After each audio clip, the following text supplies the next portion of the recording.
বার্থডেতে মা আর বোনের ভূমিকা। এই ছুটকি, রাত্রে আগুন পোয়াইতে হইলে গাছের শুকনা পাতাটি জমাই রাখবি এনে। এ বেডি তো নিজের বার্থডে মনে রাখে না, আমার বার্থডে কি মনে রাখবো? কিতা লো, কিতা ভাবতাছস? কিছু কইবি না কিতা? মা আজকে কত তারিখ গো? আজকে 6 তারিখ। ও 6 তারিখ বুঝি, আচ্ছা আচ্ছা। হয় 6 তারিখ। কেন কি মস্তি টসছে নাকি আজকে?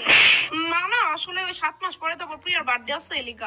হ্যাঁ, তো 7 মাস পরে এনে তার বার্থডে, এখন কোনে কিতা আছে? এ বেডি কোনো বছরই আমার বার্থডে মনে রয় না।